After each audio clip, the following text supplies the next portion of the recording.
그리스의 산토리노를 가보신 분들은 알겠지만은 그 산토리노와 버금갈 정도로 굉장히 경치가 뛰어난 곳이 바로 이 포치타노라고 하는 곳입니다. 이탈리아 남부 지역에 있는 곳인데 이곳에 가는 방법은 두 가지 방법입니다. 차를 타고 가거나 아니면은 기차를 타고 가서 나폴리에서 배를 타고 가는 방법이 있거나 아니면은 나폴리에서 다시 전철을 타고 소렌토까지 가서 소렌토에서 다시 버스를 타고 가는 방법이 있습니다. 저는 로마에서 기차를 타고 나폴리에 가서 거기서 다시 전철을 타고 이 소렌토까지 가서 소렌토에서 버스를 타고 들어갔습니다. 그러니까 한 4시간 정도 걸리더라고요. 4시간 정도 걸려서 그곳에 갔는데 제가 이 사진을 보여드린 이유가 뭐냐면은 이 가는 게 문제가 아니라 거기 도착해서 문제입니다. 여러분 보다시피 이 동네는 다 절벽에 집들이 붙어 있습니다. 집들이 이렇게 붙어 있어요. 그러다 보니까는 이 차들이 마을 안까지, 동네 안에까지 들어가지를 못합니다. 다 이렇게 그 계단으로 있습니다. 사람들이 일일이 계단을 걸어서 올라가서 자기의 숙소를 찾아가야 됩니다. 이 길이 아주 좁고 계단이 다 돌계단입니다. 경사가 한 45도 정도 돼요. 절벽에 붙어 있다 보니까. 그러다 보니까는 이 보통 그 정류장에서 내려서 또는 이 배를 타고 가서 밑에서 선착장에 내려서 자기가 그 숙소로 가기 위해서는 이제 계단을 올라가야 되는데 무려 많이 보통 한 7, 80개 계단은 올라가야 됩니다. 그래서 단단히 각오를 해야 됩니다. 왜냐하면은 이 짐을 메고 날씨가 덥거든요. 거기 가보니까 한 32도, 33도 정도 되더라고요. 제가 갔을 때가. 그러니까 이 32도, 33도 되는 그 온도에 20kg 넘는 캐리어를 그것도 메고 가야 되죠. 계단이니까 이거 끌고 가지도 못하잖아요. 그거를 메고 올라가야 됩니다. 그러니까 사람들이 올라가다가 많이 지치더라고요. 보니까요. 제가 그런 생각을 했습니다. 아, 저기는 신혼여행 오는 사람들은 안 되겠다. 싸우다가 헤어지겠다. 그런 생각이 들었어요. 근데 저는 다행히 이제 위에서 밑으로 내려가기 때문에 좀 편했는데 밑에서 올라오는 사람들은 굉장히 그 힘든 것을 보게 되었습니다.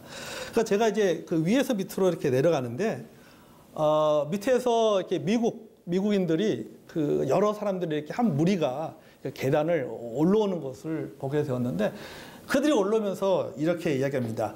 We can do it, we can do it 이러면서 올라가는 거예요. 네. 우리는 할 수 있어, 우리는 할 수 있어. 얼마나 힘들면 그렇겠습니까?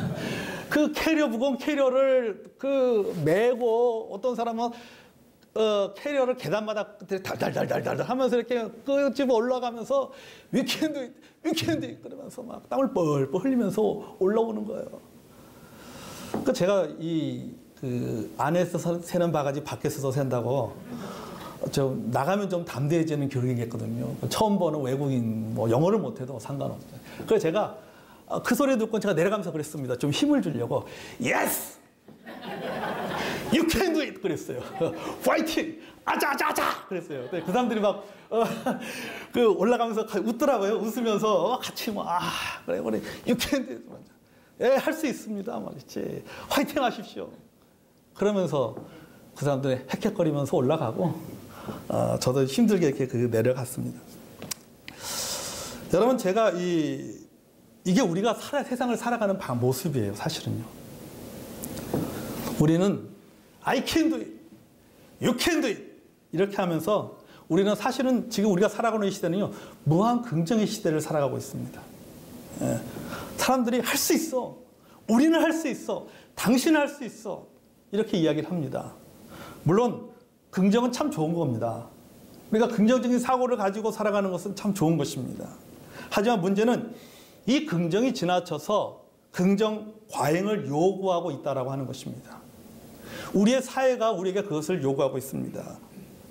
당신 할 수 있습니다 라고 얘기합니다. 그러면서 당신은 무엇이든지 할 수 있기 때문에 그 결과를 보여달라고 이야기를 하고 있다는 거죠. 결과로 너의 능력을 증명해 보라고 이야기하고 있다는 겁니다. 그런데 문제는 그 결과를 만들어내는 것이 쉽지가 않다라고 하는 겁니다. We can do it 하면서 올라가면서 I can do it 하면 올라가면서 땀을 뻘뻘 흘리면서 올라갑니다. 정상까지 올라오라고 합니다. 근데 그 정상까지 올라가기가 그게 그렇게 쉽지가 않다라고 하는 거죠. 사람들은 우리에게 당신의 능력을 보여주세요. 당신의 결과를 보여주라고 이야기하지만 문제는 내가 그 능력을 보여주기에, 내가 그 결과를 보여주기에 내 능력이 그만큼 되지 않는다라고 하는 것이 문제인 것입니다. 결과를 만들어내야 되는데 그 결과를 만들어낼 능력이 내게 있지가 않아요. 그래서 피곤합니다. 피곤하고 피로합니다. 경우에 따라서 어떤 사람들은 그 우울증에 걸리기도 하죠. 그래서 한병철 교수가 우리가 살아가는 현대사회를 가리켜서 피로사회라고 말했습니다. 한동안 이 책이 베스트셀러가 됐죠. 피로사회. 우리가 살아가는 현대사회는 피로사회다. 모두가 다 피로해져 있다라고 하는 거죠. 그러니까 모두가 다 하는 말이 뭡니까? 피곤해 죽겠다라고 하는 말을 쓰는 거죠. 피곤해 죽겠다. 애들도 피곤해 죽겠다라고 얘기하고 뭐 나이 드신 분들도 마찬가지고. 그러니까 우리가 살아가는 이 현대사회, 한국사회를 피로사회다라고 이야기를 하고 있습니다. 여러분 한번 우리의 현실을 한번 보자는 거죠. 우리가 할 수 있는 것이 있습니다. 내가 잘하는 것이 있어요. 내가 할 수 있는 것이 있습니다.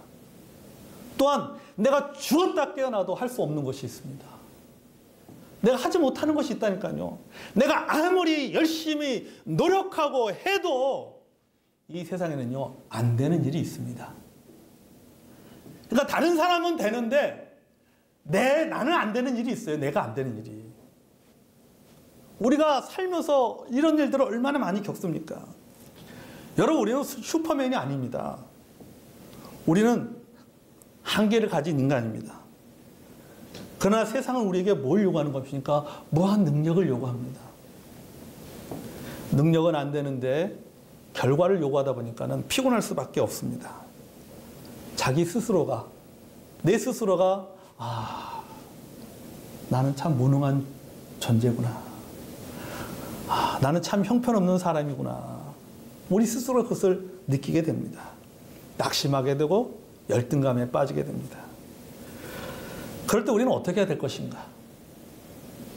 사람들은 나에게, 이 사회는 나에게 무한 능력을 요구하고 있고 무한 긍정을 요구하고 있는데 그들의 어떤 피로와 그들의 요구를 채워주지 못하는 내 능력의 한계를 느낄 때 할 수 있다라고 하지만은 내 자신을 볼 때 나는 그것을 도저히 할 수 없다라고 하는 생각이 들 때에 과연 우리는 어떻게 해야 될 것인가 라고 하는 겁니다. 어떻게 해야 될까요? 하나님의 말씀으로 돌아가야 된다는 겁니다. 아멘. 하나님 말씀으로. 여러분 우리 마태복음 4장에 보면요. 예수님께서 40일 동안 시험을 받으시고 40일 동안 금식하시고 광야에서 이제 사탄에게 시험을 받는 내용이 나오죠. 본문에 이렇게 말하고 있죠. 시험하는 자가 예수께 나와 이르되 너가 만일 하나님의 아들이거든 명하여 이 돌들을 떡덩이가 되게 하라. 그러니까 사탄이 예수님에게 요구하는 것이 무엇이에요? 돌을 떡으로 만들라는 겁니다. 그러면 내가 당신의 가치를 인정해 주겠다는 거예요. 돌을 떡으로 만들면은 내가 당신이 하나님의 아들이라는 것을 내가 인정하겠다는 겁니다. 그래서 하나님의 아들로 인정받고 싶으면 뭔가를 보여달라고 지금 요구를 하고 있는 거예요, 사탄이. 능력을 보여주면 어떤 당신의 어떤 그런 그 잘남을 보여주면 내가 그거 존중해주고 인정해주겠다는 겁니다. 세상이 우리의 가치를 이렇게 평가합니다. 존재만으로 우리의 가치를 인정하지 않습니다. 밥값을 하라고 말하고 있고 월급 받으면 월급 받는 값을 하라고 요구를 하고 있다고 하는 거죠. 그것을 통해서 내가 당신의 가치를 인정해 주겠다라고 얘기합니다. 나보다 잘난 거 보여주면 내가 인정해 줄게. 내가 존중해 줄게. 이렇게 얘기합니다. 가진 것을 보여주고 배운 것을 보여주고 능력을 보여주면 인정해주고 존중해 주겠다라고 말합니다. 근데 여러분 세상만 우리에게 이런 것을 요구하는 것이 아니라 우리 스스로도 이렇게 생각합니다. 우리 스스로도. 돌을 떡으로 만들어서 인정받고자 합니다. 나는 할 수 있어. 자기 암시하면서 돌을 떡으로 만들려고 열심히 애를 씁니다. 하지만 여러분 돌로 어떻게 떡을 만들 수가 있습니까? 에? 아무리 나는 할 수 있어, 나는 할 수 있다고 해도 여러분 돌로 떡을 못 만들어요. 만들 수가 없는 거예요, 그거는요. 애초부터 불가능한 것입니다. 예수님은 할 수 있지만 나는 못해요. 우리는 못하는 겁니다. 그럼에도 불구하고 돌로 떡을 만들려고 한다니까. 돌로 떡을 만들려고 하다 보니까는 그 일을 하지 못하는 자기 자신을 원망하고 때로는 열등감에 사로잡히기도 한다는 거죠. 성도 여러분, 우리들의 가치는요, 여러분의 가치는 자신이 가지고 있는 능력에 있는 것이 아닙니다. 외모에 있는 것이 아니에요. 소유에 있는 것이 아닙니다. 학벌에 있는 것이 아닙니다. 다른 사람의 인정에 있는 것이 아니에요. 우리 자신의 정체성, 내 자신의 가치를 사람들이 인정하는 능력이나 결과에서 찾아서는 안 된다라는 것입니다. 그럼 뭐예요? 우리는 낙심하는 거예요. 절망합니다. 아무리 여러분 해보십시오. 어떻게 돌로 떡을 만들 수가 있겠습니까? 근데 자꾸 다른 사람들이 그렇게 그런 것을 요구하고 내가 그렇게 만들려고 하다 보니까는 나는 만들지 못하고, 그러니까 절망하게 되고 열등감 가게 되고 낙심하게 되고 다른 사람들에게 끌려가는 인생을 살게 된다는 것입니다. 그런 걸 생각해 보면은 이 주님 안에서, 주 안에서 공주병으로 사는 것도 괜찮겠다. 왕자병으로 사는 것도 괜찮을 것 같고요. 도끼병도 괜찮은 것 같아요. 도끼병 아시죠? 모든 사람이 나를 찍고 있는 것 같다. 모든 사람이 나를 보고 있는 것 같다 생각하는 이 도끼병에 빠져 있는 것도 괜찮은 것 같아요. 그럼 우리는 우리의 정체성을 어디서 찾아야 되는가? 우리는 우리의 정체성을, 우리의 가치를 우리는 하나님의 말씀에서 찾아야 됩니다. 아멘. 하나님 말씀에서 찾아야 되는 거예요. 여러분, 예수님을 보십시오. 예수님께서 사탄에게 뭐라고 말씀하십니까? 기록되었으되 사람이 떡으로만 살 것이 아니요 하나님의 입으로 나오는 모든 말씀으로 살 것이다. 나의 정체성, 나의 능력은 돌을 떡으로 만드는 데 있는 것이 아니라 하나님의 말씀에 있다는 겁니다. 아멘. 하나님이 뭐라고 나에 대해서 말씀하시는가? 하나님의 나의 가치를 어떻게 인정하시는가? 거기에 달려있다는 거예요. 내 능력에 달려있는 것이 아니라. 여러분, 내가 돌을 떡으로 만들지 못해도 하나님께서 너는 나의 자녀야. 그렇게 말하면 나는 하나님의 자녀가 되는 겁니다. 아멘. 당신이 나의 능력이 형편없다고 말해도 내 주변 사람들이 내 자신을 가리켜서 당신은 무능력하고 형편없다가 말한다 할지라도 하나님께서 내게 너는 존귀한 자야. 너는 보배로운 자야. 너는 최고야. 그러면은 뭡니까? 보배로운 자고 존귀한 자고 최고가 되는 겁니다. 아멘. 우리 찬양 잘하잖아요. 나의 안에 거하라. 나의 안에 거하라. 나의 안에 거하라. 나는 내 하나님이니 모든 환난 가운데 너를 지키는 자라. 두려워하지 말라. 내가 너를 도와주니 놀라지 말라. 내 손 잡아주리라. 내가 너를 지명하여 불렀나니 너는 내 것이라. 내 것이라. 너의 하나님이라. 내가 너를 보배롭고 존귀하게 여기노라. 너를 사랑하는 내 여호와니라. 아멘. 우리 찬양할까요? 나의 안에 거하라. 나는 내 하나님이니 모든 환난 가운데 너를 지키는 자라.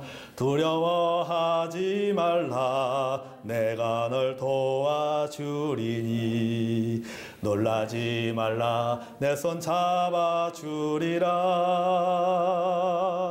내가 너를 지명하여 불러나니 너는 내 것이라.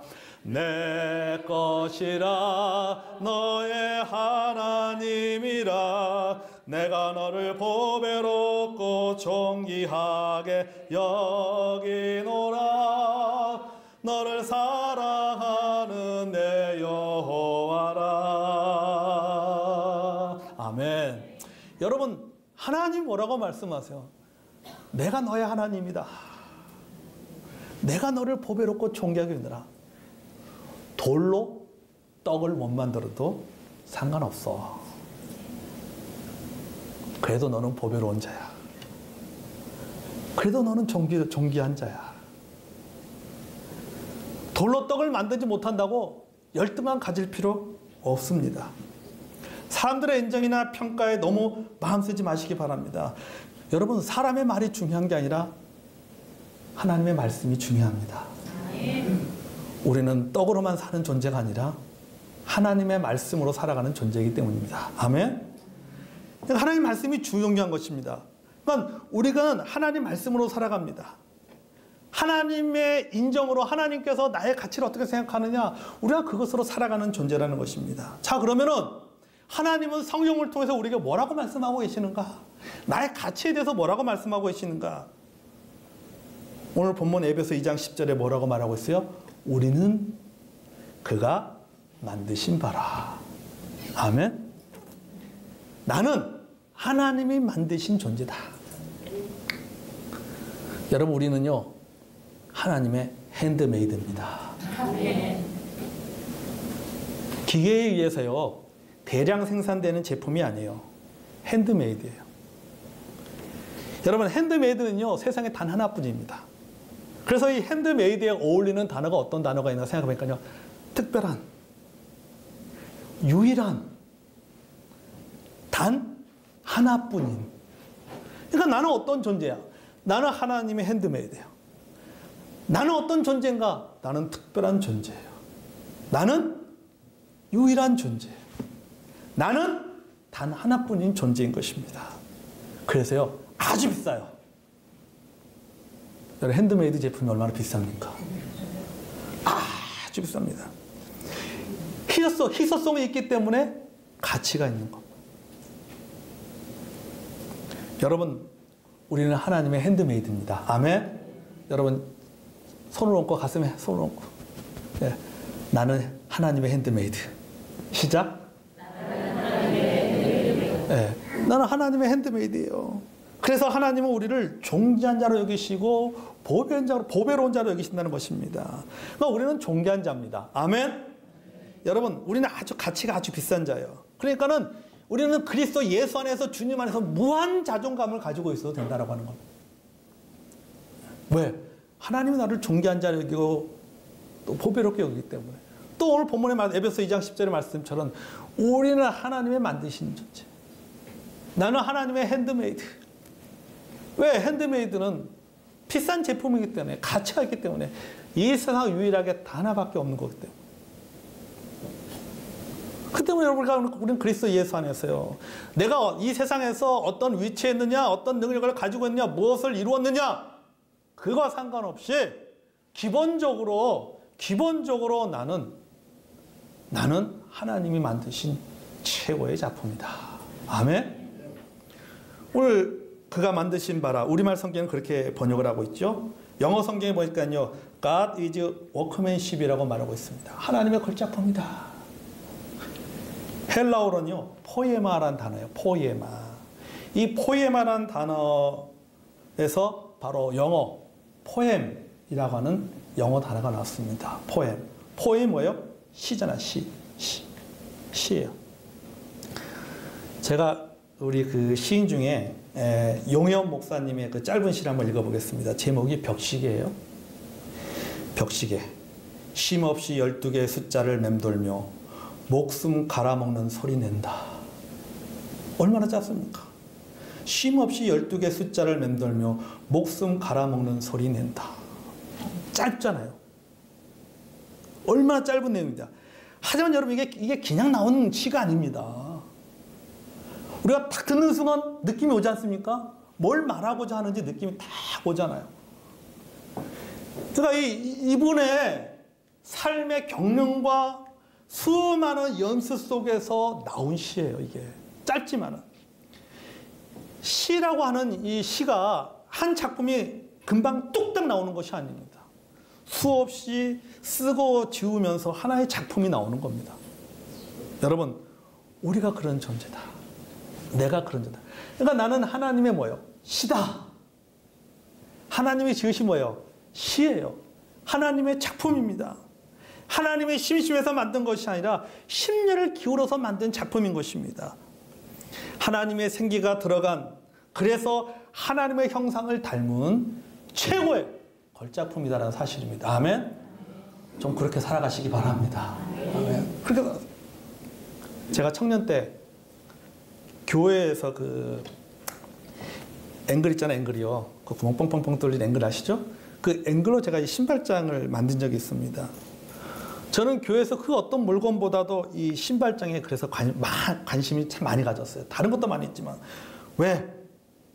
내가 만들었으니까. 내가 만들었으니까는 다른 물건보다는 크게 보이는 거예요.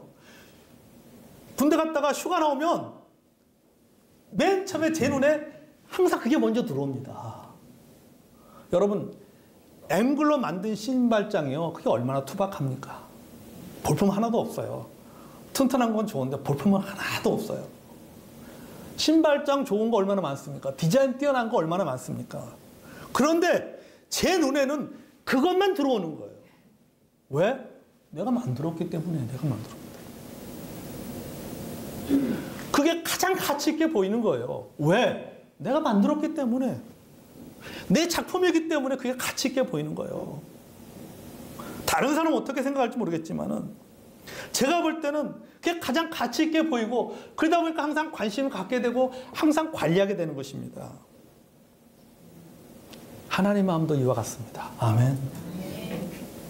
여러분은 누가 뭐래도 하나님의 걸작품이에요. 하나님이 나를 만드셨어요. 온 천하보다 귀한 영혼입니다. 그래서 공부 못해도 너가 최고야. 얼굴이 못생겨도 너가 최고야. 능력이 없어도 하나님은 우리에게 말씀하고 있는 거예요. 하나님은 나에게 말씀하고 있는 거예요. 그래도 너가 최고야. 너가 최고야. 오늘 본문에 보니까 그럼 하나님께서 우리를 걸작품으로 만드신 목적이 있죠? 왜 하나님 나를 이 걸작품으로 만들었을까? 오늘 본문의 말씀이니까 그리스도 예수 안에서 선한 일을 위하여. 선한 일을 그렇게 만들었다. 그러니까 돌로 떡을 만들도록 창조하신 것이 아니에요. 엄친아 만들려고 이 땅에 태어나게 하신 것도 아닙니다. 하나님의 목적에 따라, 하나님의 계획에 따라 만들어졌다는 것입니다. 그래서 나의 존재의 가치, 나의 영적인 존재의 가치, 나의 정체성, 나의 가치는 어디에 있는 것인가? 능력에 있는 것이 아니라 하나님의 목적에 맞게 살아가는 것에 존재의 가치가 있는 겁니다. 아멘? 그러니까 나의 존재 가치는 나의 능력에서 나의 존재의 가치를 찾고 나의 어떤 정체성을 찾고 나의 어떤 그런 그 자존감을 어떤 나의 능력의 근거에서 나의 자존감을 세우는 것이 아니라 하나님이 나를 창조하신 그 목적에 갖게. 그것은 뭐야? 선한 일을 위하여 나를 창조하셨다는 거죠. 그러니까 하나님의 계획에 맞게 하나님이 나를 이 땅에 태어나게 하신 그 목적에 맞게 살아간다면은 거기에서 나의 정체성이 있는 겁니다. 거기서 나의 가치가 있는 거예요. 여러분, 어떤 그릇이 명품 그릇입니까? 금그릇? 아니에요. 은그릇? 아닙니다.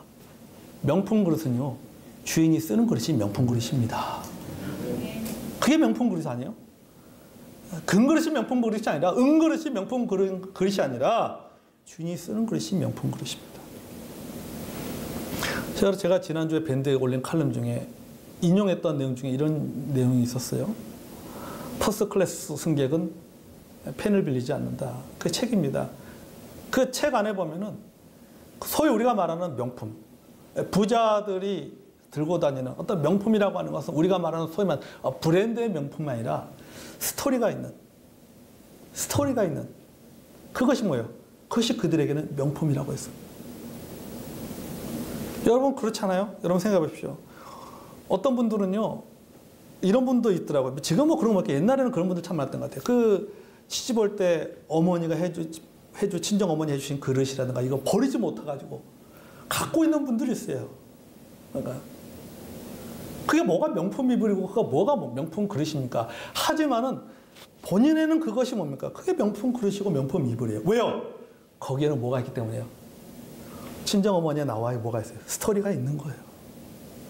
스토리가 있는 거. 여러분, 하나님 보실 때 나는 어떤 존재인가? 명품 인생입니다. 아멘. 왜 하나님과 나와의 관계 속에서 이야기가 있잖아, 이야기가. 그리고 하나님 나를 창조하신 그 목적에 살기 때문에. 그래서 명품 인생이라는 것은 뭐냐? 하나님 목적에 살아가는 인생이 명품 인생인 것입니다. 여러분, 하나님은 여러분을 최고의 걸작품으로 만드셨습니다. 아멘. 그러니까 하나님이 나를 창조하신, 나를 만드신 그 모습 그대로 최고의 가치를 여기신다는 것입니다. 그리고 그 모습 그대로 특별한 사명을 주셨습니다.